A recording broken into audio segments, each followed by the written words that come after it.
Paymium, le premier partenaire français pour investir dans les cryptos en toute sécurité, présente Sud Radio, les incontournables de la crypto-monnaie.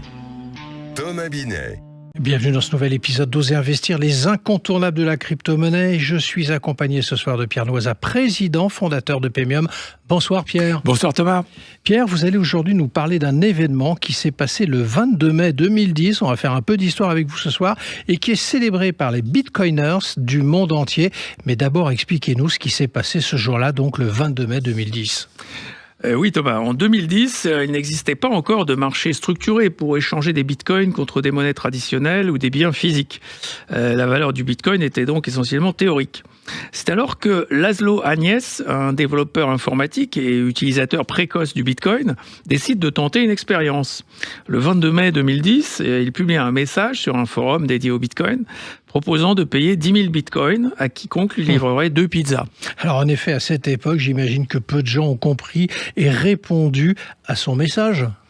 En effet, Thomas, après quelques allers-retours, un autre utilisateur accepte l'offre et commande 2 pizzas chez Papa John's qui fait livrer à Agnès. En échange, ce dernier lui transfère les 10 000 bitcoins convenus.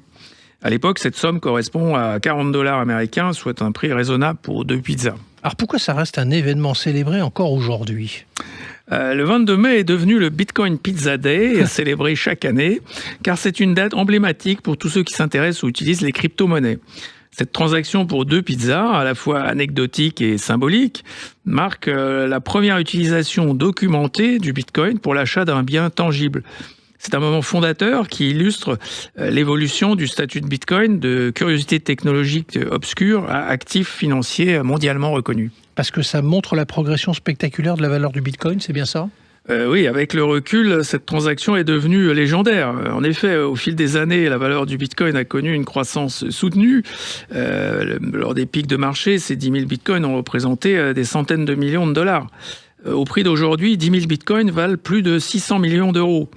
Ce qui fait que ces 2 pizzas sont souvent qualifiées de pizzas les plus chères de l'histoire. C'est ce que doit se dire Laszlo Agnès. En réalité, oui et non. Ouais. Car Laszlo n'a payé que 40 $ en envoyant 10 000 bitcoins au vendeur de pizza. C'était bien la valeur qui a été échangée à l'époque. Nous avons un biais cognitif en considérant le passé qui nous fait croire que nous vivions à l'époque avec la connaissance du futur de Bitcoin. Mais si Bitcoin était si peu valorisé à l'époque, c'est précisément parce que très peu de gens voyaient son potentiel de développement.